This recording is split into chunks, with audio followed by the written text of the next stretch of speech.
We're going to look at multiplying and dividing radicals in this lesson.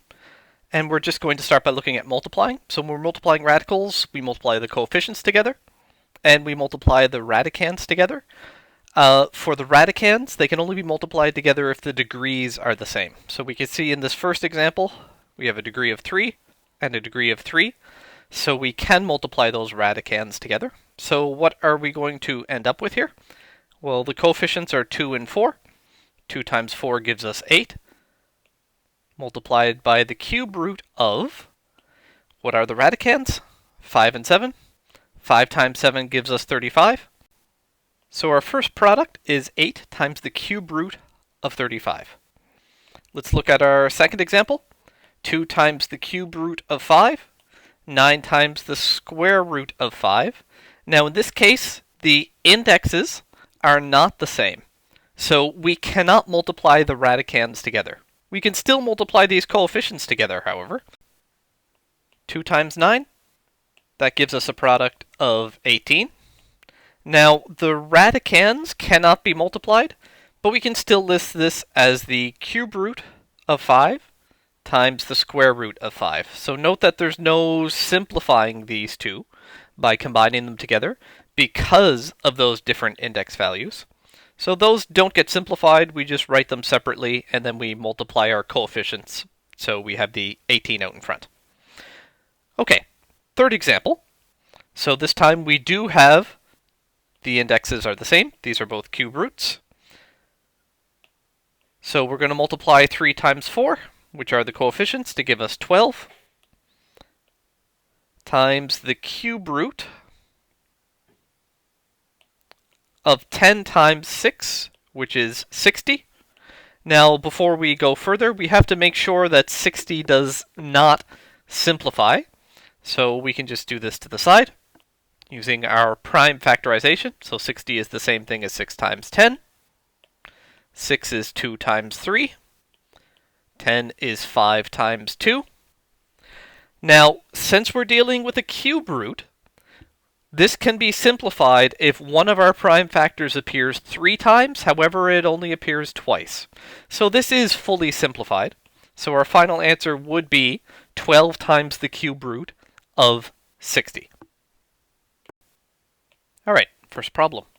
Simplify the following expression. So we have 2 times the square root of 40x multiplied by, in brackets, 7 root of x minus 3 root of 12. Note that we have this restriction that x must be greater than or equal to 0. If it is not, we're taking the square root of a negative value, which will not give us a real answer. Now, the root of 40 does simplify, and so does the root of 12. We can wait until the end of all of this multiplication to simplify them, or we can do it at the beginning. Doing it at the start might mean that we have to simplify it again later on, but it will also mean the numbers are a little smaller. It is okay either way. I prefer to simplify these earlier, just so I'm not dealing with larger factor trees later on, but this is largely a matter of preference. So root of 40 is 4 times 10. 4 is 2 times 2. 10 is 2 times 5. So there's our root of 40. And let's also take a look at the root of 12. So 12 is 2 times 6. 2 is already a prime number, but 6 is not. 6 is 2 times 3. Note that we have a pair of 2's in both of these, really. So they are going to simplify a little bit. I did simplifying in more detail in a previous video, but let's go through this right now. And I'll do the extended version of this. So 2 times the root of 2 times 2 times 2 times 5, and we still have x. And this is all multiplied by 7 root of x, subtract 3 root of 2 times 2 times 3. Okay. We want to simplify this by taking out any pairs of factors, because we're doing a square root. There's a pair of 2's in this first one. And there's a pair of 2's here as well. You don't necessarily have to show this extra line, particularly if you have done the factor tree. But I just want to show my complete work here, so let's see what we have. 4 times the root of we have 2 times 5 times x, so this is 10x, multiplied by 7 root of x, subtract 6 root of 3. Now it's time to expand these by using the distributive property.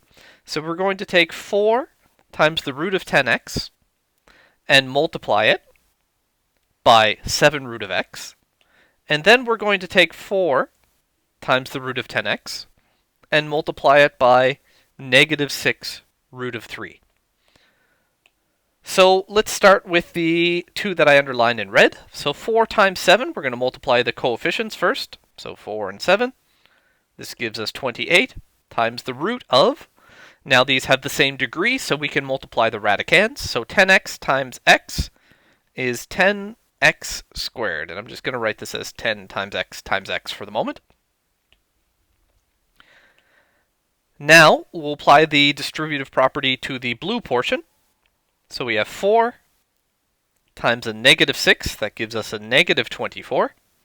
And looking at the radicands, we have 10x times 3. So this would be the root of 30x. Now, do any of these radicands simplify further? 10 is just 5 times 2. 30 will also not simplify. 30 will just give us 2 times 3 times 5. We don't have any pairs of factors in this case under the radicand, so we can't take any pairs out. There is one simplification, however. We have a pair of x's in this first example. So we can factor out that pair of x's and write one out in front because we know that x is greater than or equal to 0. So what is our final answer? It is 28x times the root of 10 subtract 24 times the root of 30x, remembering the restriction that we had where x must be greater than or equal to 0. This restriction, if you're seeing it in a formal mathematical problem, is often written on each line that the x is present. I'm just going to write it here at the end for this example. Okay, so there's our first example on multiplying together radicals. Let's take a look at one more. All right, simplify this following expression. So we have two binomials being multiplied. 8 plus 2 root 2 is the first binomial. 5 root 3 minus root 6 is the second. So I'm going to use the distributive method in order to expand these two binomials. So we have 8, and we're going to multiply it by 5 root 3 subtract root 6. And then we also have 2 root 2. And that is also going to be multiplied by 5 root 3 minus root 6. So this is the distributive property in action. Okay, so we have 4 different products to calculate. So first, we have 8 times 5 root 3. So we're going to multiply the coefficients. 8 times 5 is 40. And then we're going to multiply the radicands. Well, we just have root 3, so this is 40 root 3. Next, we have 8 times negative root 6. So this is negative 8 times the root of 6. You can just imagine, if you prefer, that there's a coefficient of 1 out here, which won't change the problem in any manner. So 2 root 2 times 5 root 3. We're going to start by multiplying the coefficients. 2 times 5 is 10. Root of 2 times root of 3 is root of 6. They have the same index, so we multiply the radicands. And then finally, we have 2 root 2 times negative root 6. And again, we can pretend that there's a 1 here if it makes the calculation easier to conceptualize for you. So 2 times a negative 1 gives us negative 2. And root 2 times root 6 is root 12. Now, we can see that 2 of these are going to simplify together. Actually, before I go any further, let's see if any of these radicands are going to simplify by using prime factorization. 3 is already fully simplified. It's a prime number. 6 we can just see in our head is going to be 2 times 3. So is this 6.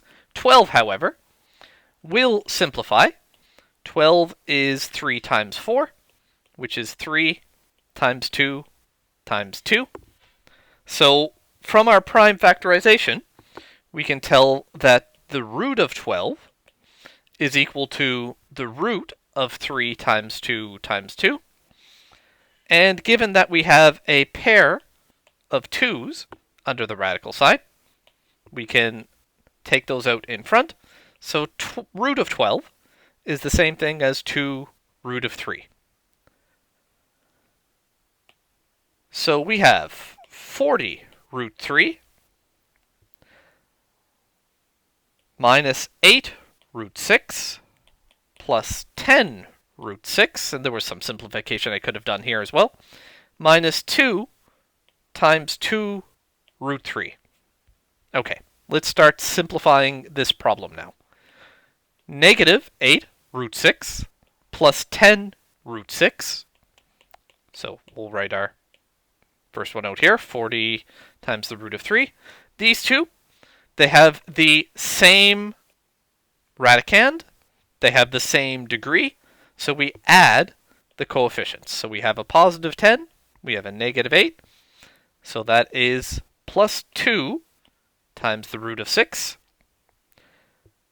Now negative 2 times 2 root 3, we're going to multiply the coefficients together. So this is negative 4 root 3. And now we have another example where these two have the same radicand, they have the same degree. So we're going to take the coefficients and add them together. So this is 36 root 3 plus 2 root 6. And this is our fully simplified radical expression. In the next video, we're going to take a look at dividing radicals.